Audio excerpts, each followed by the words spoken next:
Welcome back to the Tidy Urban Hangar. This is Mike. Happy Friday, everybody. Hope everybody is doing well. Today I want to talk to you about a concept that I've been kind of wrestling with for a while, and I kind of call it new to old too fast. And basically, you get a new figure or a new anything, and then after a few days, maybe a week, it becomes old news. You're looking toward the new item, the new thing, the new figure, and sort of forgetting about the old. This is another one of those naturally occurring things. This is perfectly natural, perfectly normal, and everybody does it, especially me. And I got to tell you that thinking about this and wrestling with this, I've kind of found the reasons why. And I'm going to tell you the reasons why. I'm going to tell you all of the other factors that go to play in this. There's some factors that actually accelerate it this day and age. Then I'm going to give you some ideas that can maybe you can enjoy your stuff a little bit longer and not go new too old too fast too often. We're going to talk about this and more coming up.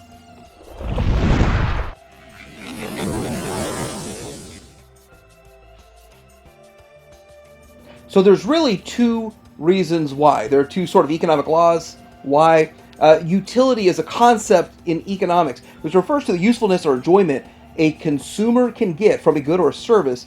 And although the concept of utility is abstract, it is a useful way to explain how and why consumers make their purchasing decisions. Also in this, it shows ordinal utility. Utility refers to the concept of one good being more useful or desirable than others. I think that really does fit Masterpiece Transformers very well. But this can be applied to anything that you buy, any good or service that you consume.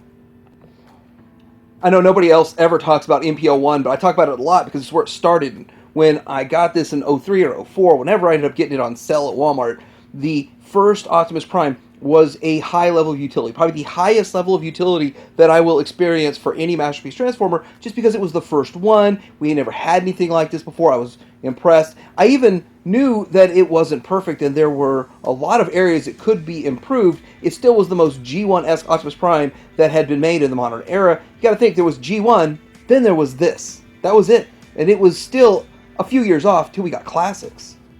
I did a lot of fun things with my MPO1. We would go to the park and we would swing for a while.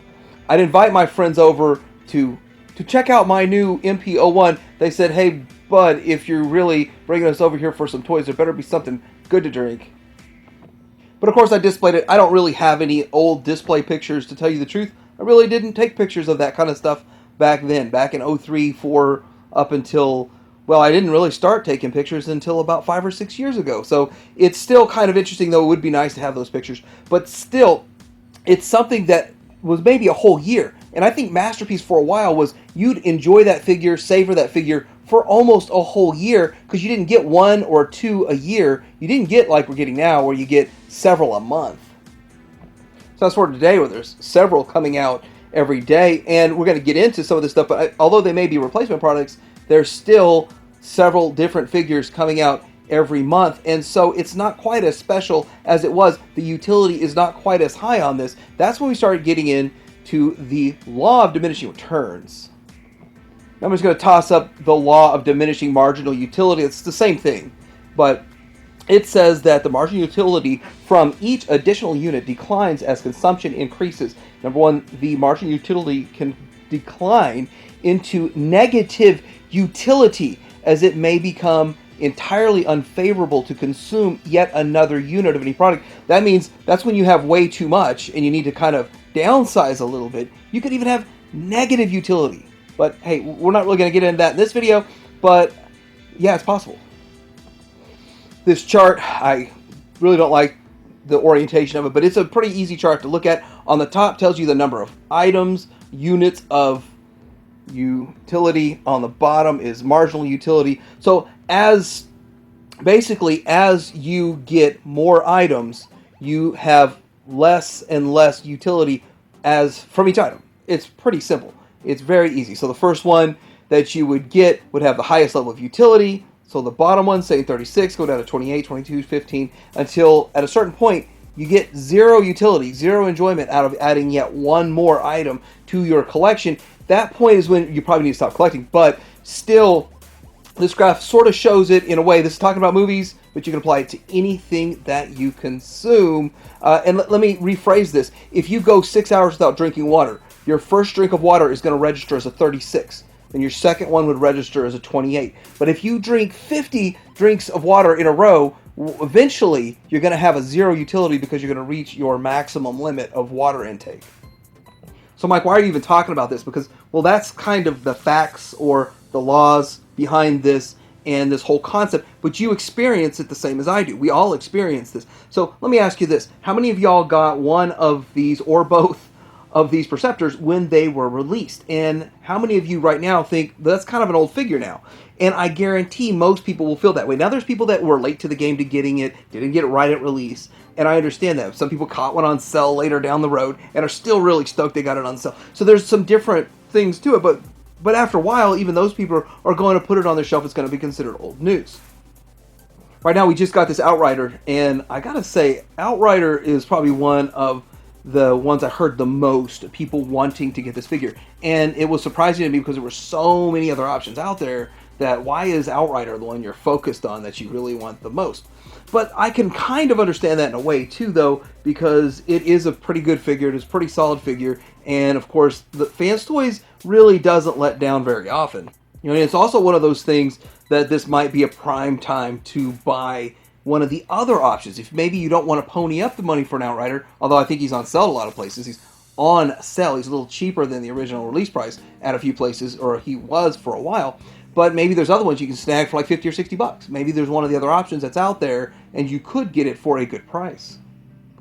But since he's a replacement figure, not everybody's in on him. Not everybody's going to trade up and get him. So not everybody's going to kind of experience this new too old too fast process with their Trailbreaker. Now I want to say that this gets into one of the main reasons. They're trade-up items. They are definitely trade-up items. You are getting a lot of replacement figures. I would say 8 to 1. 8 figures, only one of them is a new character that hasn't been released before. So all of these are just replacement figures, not as exciting, not a high level of utility, and so for that they get pushed to the back and the utility goes away fast, the excitement goes away fast. Now we're getting into Outrider, and not Outrider, Ozzy. He's called Outback. These names are getting confusing now. So Outback or Ozzy is a good looking figure. He is probably going to be the best representation we ever get of this, or for a long time, because this is another one. This is an obscure character that not a lot of people care about. A lot of people might even pass. A lot of people might not even want this character in their collection. There might be some people out there saying, hey, I got a Braun, or maybe I missed Braun and I want this to be my Braun stand-in, even though colors aren't right, but it's still the close enough shape and all that kind of stuff, and I just kind of have it, which don't think I'm wrong, because I actually did that with the Bad Cube one until I finally got the other Bad Cube one. But still, with this one here I can foresee being one that is quickly put to new too old too fast. Seems like pretty much every Springer is on that list now. I mean, as excited as I was about Virtus, that thing wore off pretty quick, simply because I already had a decent representation for a Springer. And so my Virtus is now in a spot, but that's where Fans Toys was standing like a few months ago. I actually think some figures such as this one here, the X-Transbots Punch Counter Punch one, Bond and James, I think that this figure is one that might last a little longer. The excitement and feeling of utility and all that kind of stuff might last just a little bit longer, simply because of the gimmicks, the functions, and the fact that it is kind of a trifecta of stuff. This is a new character that's never made the Masterpiece scale. And there is one that Hasbro made. Hasbro made quite a few, but there's one that's pretty decent Hasbro made, but it's still not a Masterpiece stand-in 100%. So this is something we're all looking forward and kind of a little scared. I'm a little nervous on how this is going to go, because X-Transbots can get kind of crazy with the part count. I also kind of think both the combiners from Fans Toys, once they finally get finished and the last components get released, I think that's something that's going to last a much longer time than the average figure, because they're combiners, because people have been waiting so long. It just really dawned on me, like last week, how many collectors do not have a Minosaur or a Superion combined in their collection because they're waiting on Fans Toys. I mean, I started reading some comments, and it really makes me think there's a lot of people out there that have no representation of Superion, no representation of Minosaur, and they've got these guys, either they've got two sets, and one's in alt mode waiting to sort of get put in combine mode, and then the other one's in bot mode because they wanted one in bot mode, but no representation. And so I feel like that's going to be something that people are going to hold on to for a long time, and they're going to really savor and enjoy the moment, and enjoy the bot moment, the alt moment, and then of course the combined moments. But I think kind of the reissues that everyone missed. We got reissues coming for Quietus, and we've got Thomas coming. We got a lot of reissues coming. But people that missed out on those and have been looking at prices like $300, $400, $500, I'm not paying that. I'm waiting, are probably going to enjoy it. But I bet you that these get new too old too fast just because of the fact they've been anticipating so long. And I bet you it's going to be a little bit of a letdown. I mean, it's great product, great figure, but after you get it, it's probably not going to be something that you go swing on a swing with or take to a keg party or something. One of the other reasons is that there are so many other properties and franchises that are fighting for your attention, and to keep your attention focused on even one item for too long is really challenging, especially if you collect more than one line. A lot of people that collect Transformers collect other things too. And so with this, we are living in a golden age of 80s. I mean, is it fun to be perpetually forever stuck in the 80s? I guess we're going to find out what it's like to be stuck in the 70s. But this is the Eternia. I'm looking forward to this. A lot of people are looking forward to this, and it's one of those things that sort of will catch your attention, get you excited about Masters of the Universe, maybe take your eye off of the Transformer stuff, and then, okay, when it comes in, that's great, let's put it aside. I'm really focused on this Eternia. This is one example of probably 100. So what do I suggest that you do to prolong the enjoyment? I mean, these are $100 to $300 figures, and they kind of get kicked to old status very fast. How are we going to enjoy that $100 to $300 a little bit longer, or a lot longer? Number one, open your figures. A lot of people out there still don't open their figures. There's more than you would think. Number two, display said figures. I mean, go out of your way to figure out how to display it. I didn't used to display mine. I used to be the guy who kept them in the box, but I bought the ones from the Toys R Us you could see through the window, so it wasn't a big deal. And I could see them and enjoy them, but they weren't really displayed. They were just put on a shelf. But yeah, I guess they were displayed, so I displayed them. But I didn't display like this, and so I went all out displaying. It was a lot of fun. This is like 2018 when I built this one, and it's still relatively similar. But display your stuff. I mean, you're going to get so much more joy out of it. We display it. And then don't just leave it and come back and rearrange it. Like, maybe I don't like this and this like that. I mean, this is like the 348th arrangement of this display. Get rid of your extra stuff. That's my other one. So if you end up getting a lot of replacement figures and you like your new one better, or heck, maybe you like your old one better, who knows, but get rid of your extras. Now, selling into the market is a good thing. When you sell your figures, there's a lot of good things for the community. You're creating more options for another person to buy, which we need. We need as many options as we can get.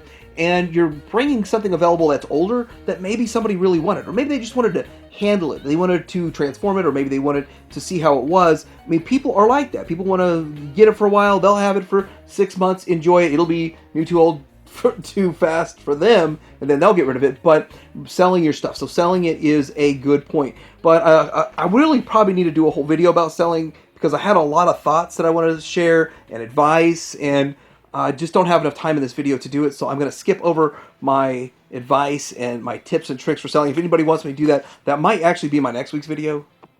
Next thing I would say is start putting your extras into an alt mode.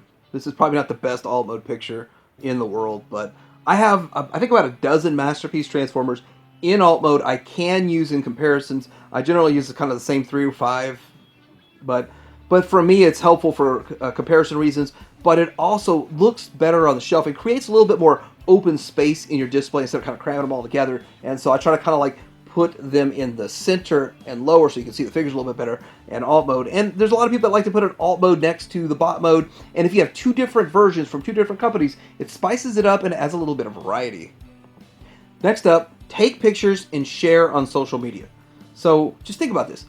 Take pictures of what you get and share it on social media for other people to see, and you can kind of get comments on them. But see, here's what I kind of notice. I watch other people take pictures of their stuff, and I'm thinking, I didn't really realize you could achieve that pose. I didn't think that that was possible. I didn't know about that feature when I reviewed it. I still didn't even know it could do that, so that's pretty cool. So there's a lot of things that even I miss, and I like seeing those pictures on social media, and I do watch other people's videos and kind of get what they get out of it. And so with that, you sharing yours, or if you find something cool, share it, because we are a community, and that is one way to prolong the life and fun of these figures. And when you see someone else that did something really cool with theirs, you're kind of like, let me see if I can do that. That'd be pretty cool. Or steal that idea. You know, I didn't get these ideas. I didn't come up with everything. I stole 1,000 ideas for my displays. I've looked at other people's displays and I said, oh, that really works. That looks amazing. And so I put those ideas to work in here, and that's what the community is all about. No matter what, at the end of the day, you're going to be looking towards that next figure. That next figure. This is probably my most anticipated figure, and I could say there's probably like 3 or 4 that are pretty close. I mean, it's anticipated, but it's scary. It's very scary. It's going to be anxiety with that figure, but still, we're all going to be looking for the next new thing, and every next new thing is going to end up being too old, too fast. It's just the way it is. It's the way things are. And if you just kind of know that's what's going to happen, and you start thinking about how am I going to display my stuff and how am I going to do this? How am I going to make this hobby even more fun? I mean, that's what it's, at the end of the day, it's all about fun. Let me know what you think in the comments below. Are you feeling this, experiencing this? Are you experiencing this right now with these specific characters? Have you experienced this in the past and figured out a way to overcome it that we could probably all learn from? Let me know in the comments below, and like and subscribe. Titanium Hanger out.